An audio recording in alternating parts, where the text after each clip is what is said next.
मेरी माँ मसामा संता माई की इकलौती बेटी।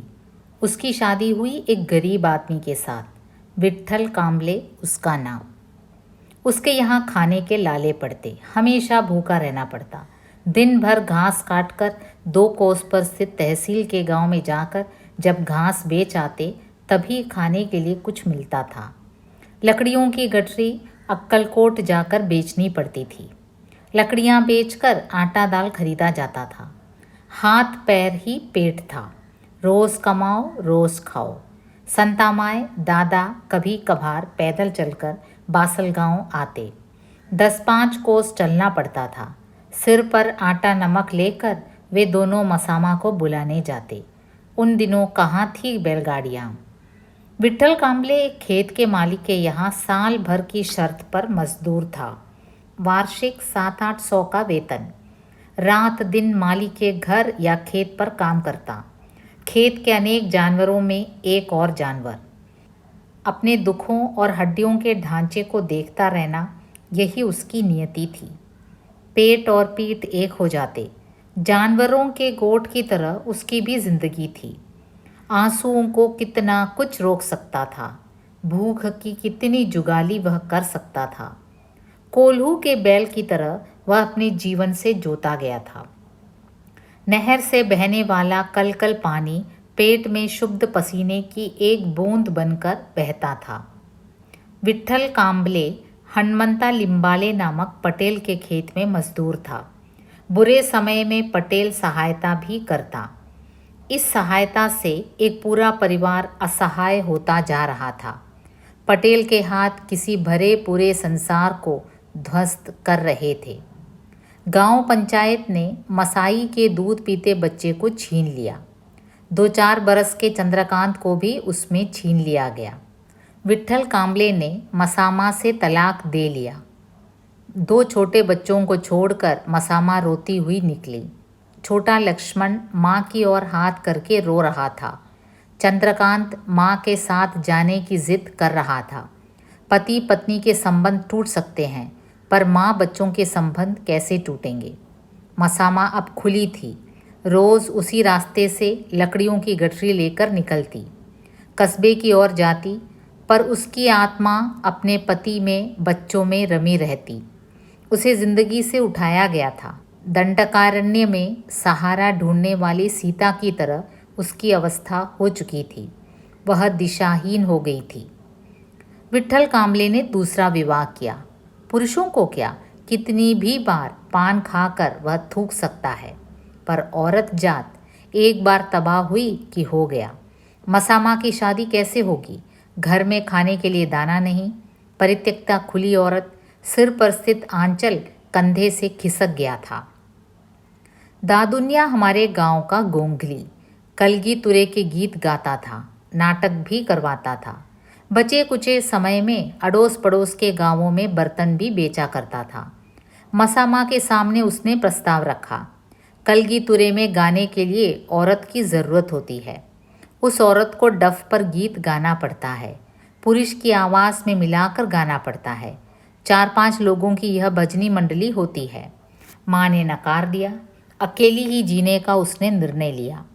हनुमंता लिम्बाले इसी टोह में था।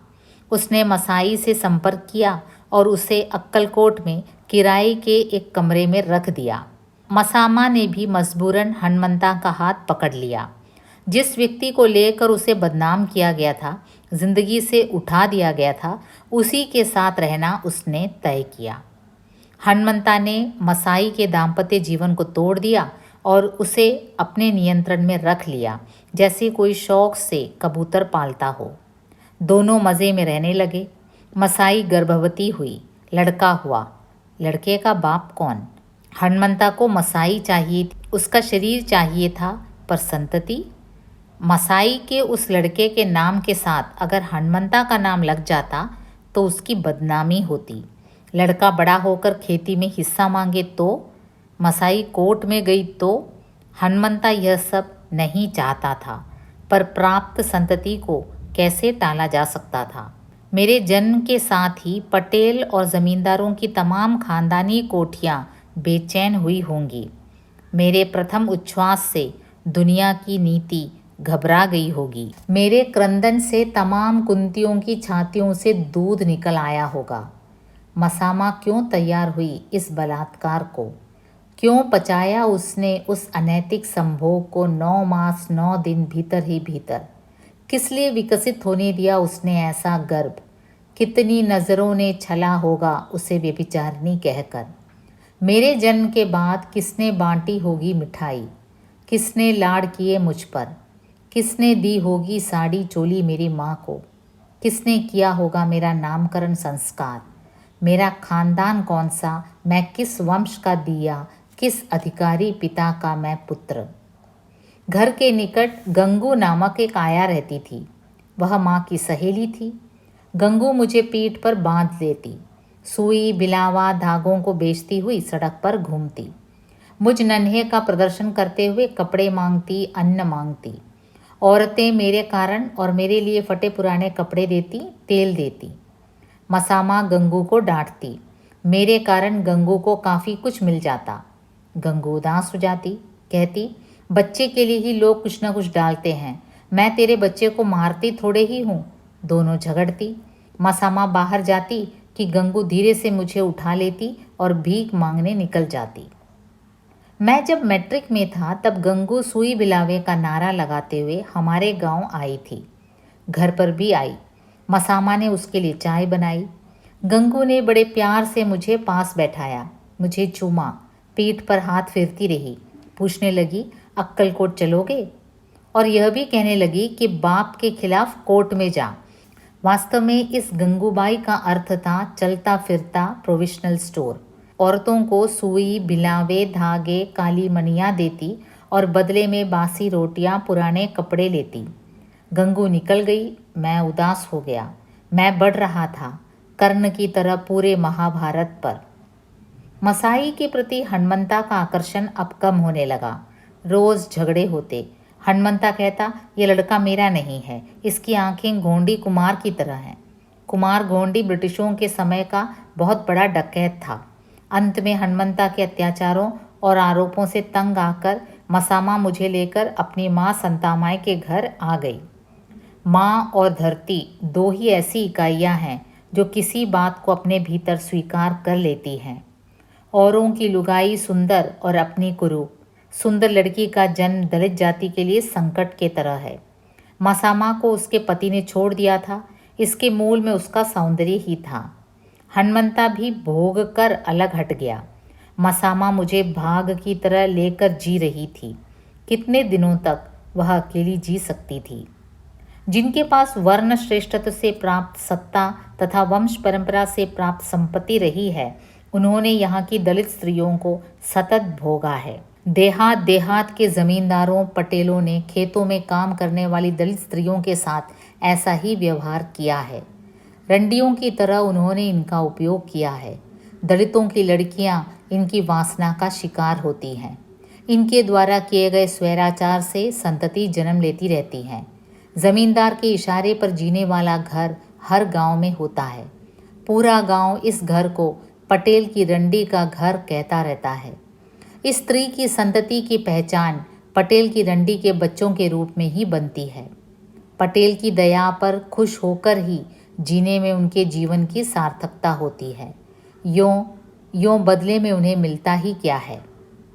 मेरे बाद नागी हुई, निर्मी हुई, वनी, सुनी, पमी, तम्मा, इंद्रा, सिद्राम, कितने बच्चे, ये सब मेरे बाद हुए। एक ही गर्भ में, एक ही रक्त से सिंचित। माँ एक, पर बाप अलग अलग। मसामा को विट्ठल कामले से 3 बच्चे हुए। पहला भानुदास मर गया। चंद्रकांत और लक्ष्मण उसके बाद का। इन दोनों को माँ से छीन लिया गया। हनुमंता लिम्बाले से मेरा जन्म हुआ। काका से मतलब हन्नूर के यशवंतराव सिद्धरामप्पा पाटिल से नागू, निर्मला, वनमाला, सुनंदा, प्रमीला, श्रीकांत, इंदिरा तथा सिद्धराम हुए। काका जी ने कागज़ पत्रों पर इन सब की जाति हिंदू लिंगायत लगा दी है, पर गांव का एक भी लिंगायत हमें छूता भी नहीं था। अपनी जाति में हमें स्वीकार नहीं करता। यह एक समांतर दलित बस्ती है। यूँ मेरा बाप लिंगायत, उसके दादा परदादा भी लिंगायत, इसलिए मैं लिंगायत। मेरी माँ अछूत महार, इसलिए मैं भी दलित अछूत। पर जन्म से लेकर आज तक मुझे मेरे नाना ने मतलब महमूद दस्तगीर जमादार नामक मुसलमान ने पाला पोसा है, इसलिए मैं मुसलमान। मैं मुसलमान क्यों नहीं? दादा की ममता मुझ पर अपने धर्म का हक क्यों नहीं जताती? क्या मैं सवर्ण हूँ? नहीं, क्योंकि मेरी माँ अस्पृश्य है। क्या मैं अस्पृश्य? नहीं, क्योंकि पिता सवर्ण। मैं जरासंघ की तरह, गांव और गांव के बाहर दोनों और विभाजित। मैं कौन?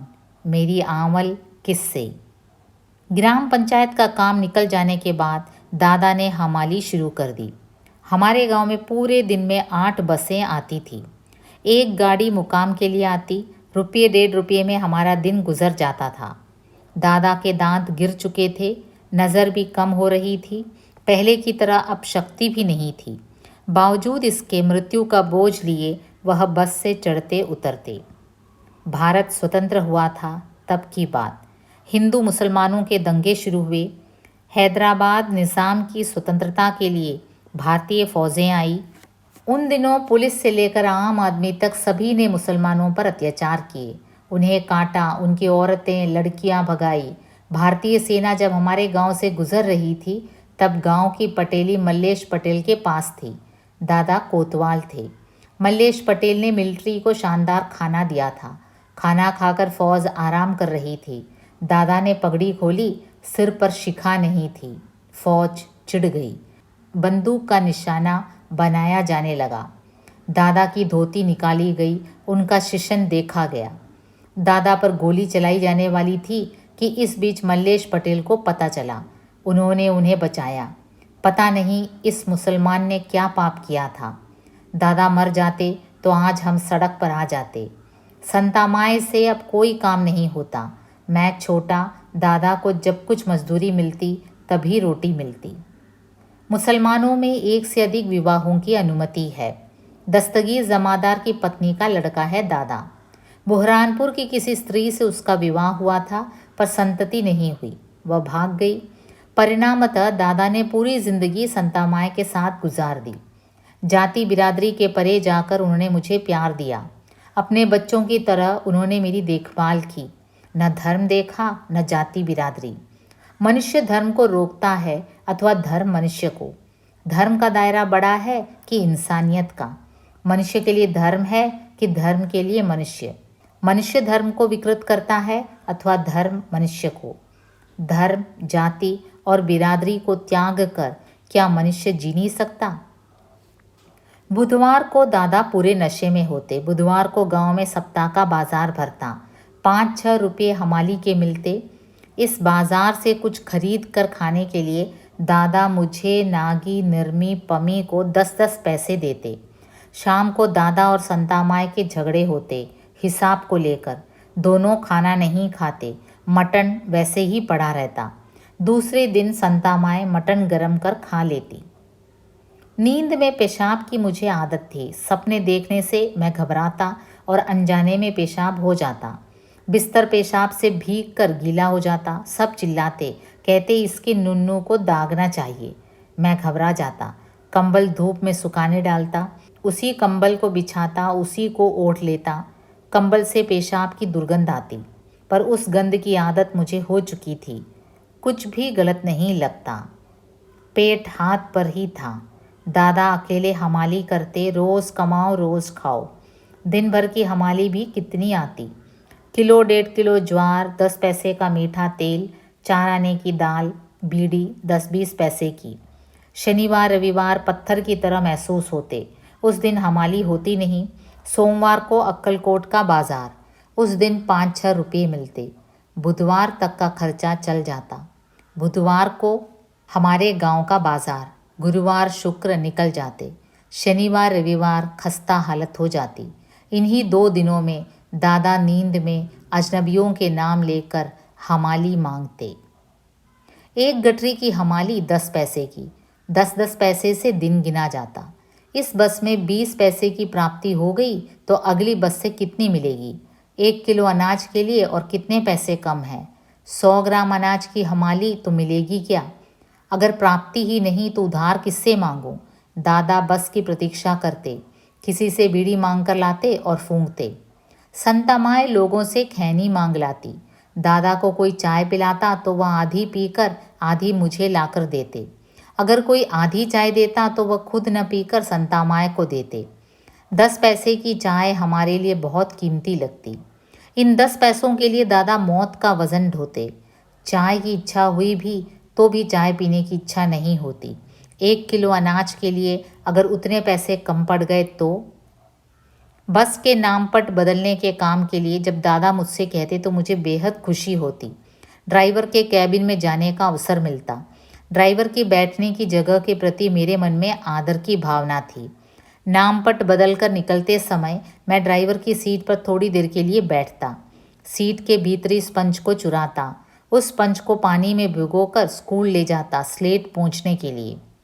चलती बस के ड्राइवर को मैं नमस्कार करता। जब वह नमस्कार लेता तो बड़ी खुशी होती। अगर वह नमस्कार न करता तो मैं ड्राइवर को गालियां देता। मोटर को चाबी नहीं, ड्राइवर को बुल्ली नहीं। मोटर धूल उड़ाती निकल जाती। आने वाली प्रत्येक बस हमारी भूख बनकर आती, रोटी देकर जाता। वेश्या जैसे अपने ग्राहक की प्रतीक्षा करती बैठती है, वैसे हम स्टैंड पर बैठकर इंतज़ार करते। बस दिखी कि मुझे खुशी होती। कम से कम 4 आने तो मजदूरी मिले। दादा मुझे चाय पिलाएं ऐसी इच्छा होती। कभी कभी बसें खाली आती खाली जाती, बांझ स्त्री के गर्भ की तरह। गर्भपात के बाद जैसे कोई स्त्री अपने नए गर्भ को संभालती है, वैसे हम अपनी आशाएं संभालते। ठंडा चूल्हा, खाली बर्तन, खुली बस हमारे कलेजे को काटती। बहुत भूख लगी है, टोकरी में एक भी रोटी नहीं है। दादा, संता माए और मैं, इन तीनों की भूख की पूर्ति यह अकेली रोटी कैसे करेगी? संता माए श्मशानवत चेहरा करके बैठती। दादा को मैं पानी देता।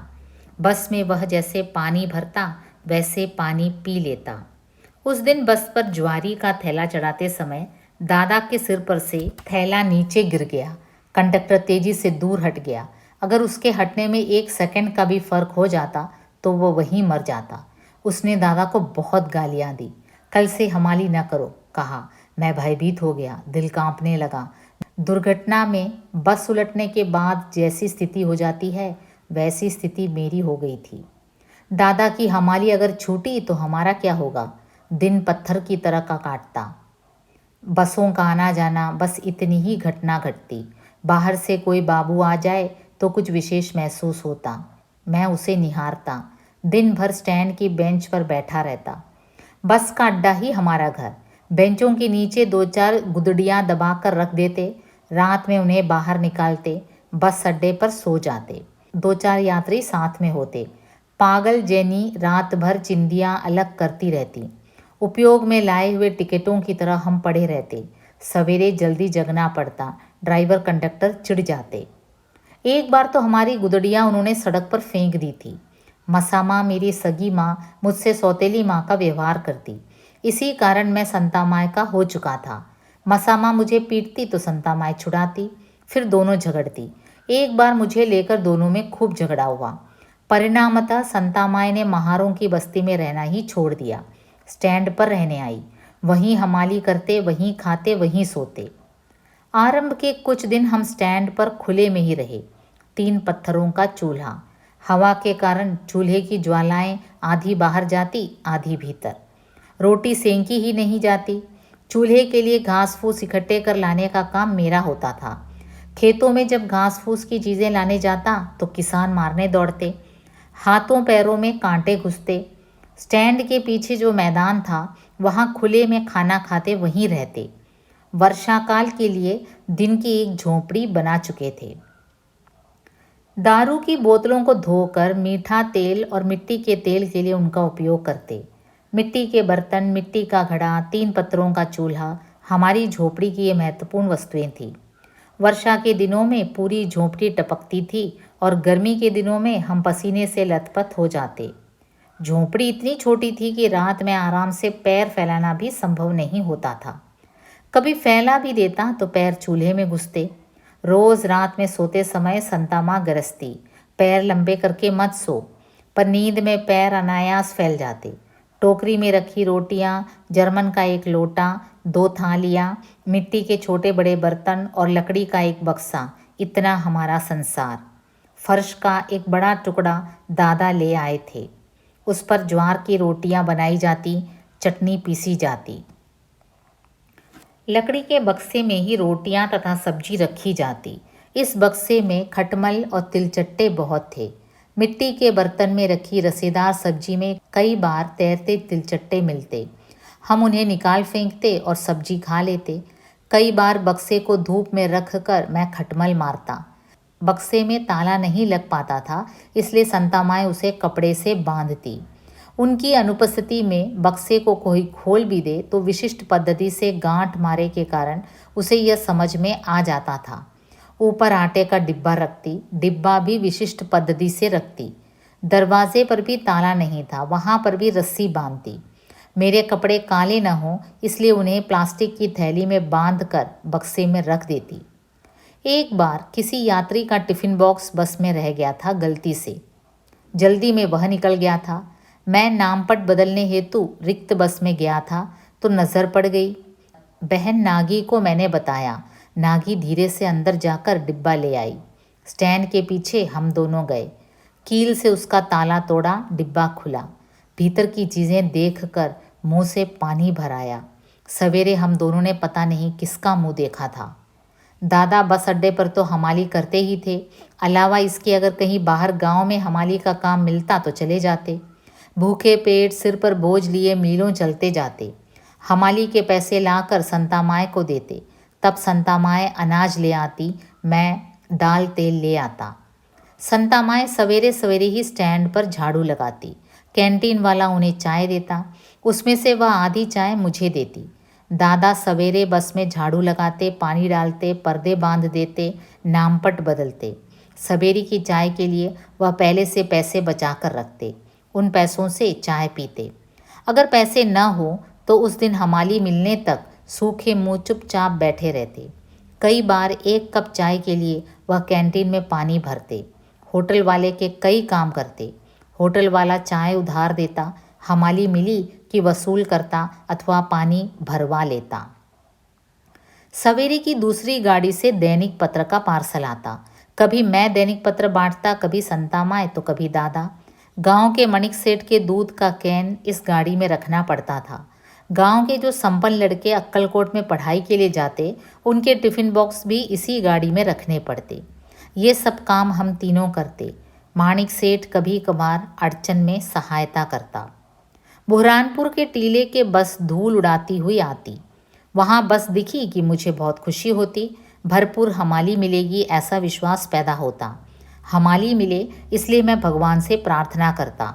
बस नज़दीक आ जाती। नज़दीक आ जाने के बाद जब यह मालूम हो जाता कि बस के ऊपर सामान नहीं है तो मैं उदास हो जाता, पर बावजूद इसके मेरी प्रार्थनाएं जारी रहती। चाय के पैसे तो मिलेंगे, ऐसी झूठी आशा मैं करता। घर पर एक अतिथि आए थे। झोंपड़ी में चाय की चीज़ें नहीं थी और उन्हें चाय पिलाने के लिए पैसे भी नहीं थे। उधार मंगवाने की इच्छा थी पर काशीनाथ नहीं था।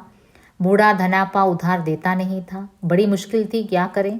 दादा बस की प्रतीक्षा में थे। संता माए का चेहरा उत्खन्न में प्राप्त किसी मूर्ति की तरह स्याय दिखाई दे रहा था। अतिथि विस्थापितों की तरह चुपचाप बैठा था। ड्राइवर उतर गया। दादा ने बस का दरवाज़ा खोला। कंडक्टर भी उतरा। उन दिनों ड्राइवर कंडक्टर मुझे बहुत बड़े व्यक्ति लगते। कंडक्टर व ड्राइवर बड़ी आत्मीयता से व्यवहार करते। संता माए को बुढ़िया कहते, पान तंबाकू को पैसे देते। स्टैंड पर मुकाम की आखिरी बस पहुंचने के बाद ही दादा खाना खाते। उस बस की प्रतीक्षा करते रहते। सबसे पहले कंडक्टर उतरता, बाद में धीरे धीरे एक एक यात्री। दादा हमाली है क्या की आवाज़ लगाते। बस में कोई बड़ी गठरी हो तो उतार लेते। लोग उतारने नहीं देते, हम खुद उतार लेंगे कहते। बकझक होती, लोग भी गरीब ही थे। ड्राइवर कंडक्टर पीने वाले हों तो दादा को अंडे और शराब लाने के लिए कहते। दादा को भी थोड़ी सी देते। आशा बड़ी बुरी होती है, खाने पीने को मिलेगा, इस आशा से दादा मुकाम की गाड़ी की प्रतीक्षा करते। उस दिन बस से गुड़ के ढेले आ गए। अतिथि का आना शुभ शकुन था। अब हमाली मिलने वाली थी। जगन्नाथ पटेल की गुड़ की ढेलियाँ दादा ने उतार ली। उसकी परचून की दुकान थी। गुड़ की ढेलियाँ उतारने के बाद दादा ने मुझसे धीरे से कहा कि ऊपर गुड़ है, जा। मैं ऊपर चढ़ा। बस की छत पर जहाँ गुड़ की ढेलियाँ रखी गई थी वहाँ काफ़ी गुड़ चिपक गया था। गर्मी के कारण पिघल गया था। मैं एक टंडल लिए कुरेद कुरेद कर गुड़ इकट्ठा करता रहा। काफ़ी गुड़ इकट्ठा हुआ। 4 दिन आराम से चाय बन सकती थी। गुड़ तो मिल गया पर चाय पत्ती कहाँ थी। एक और दिक्कत आ गई। स्टैंड के पीछे दनापा चाय बनवाकर पत्ती फेंक देता था। मैंने उसे खोज निकाला, पत्ती इकट्ठी कर लाया, काली चाय बना ली। दूध तो था नहीं, थाली भर डिकॉशन पी ली। अच्छा लगा।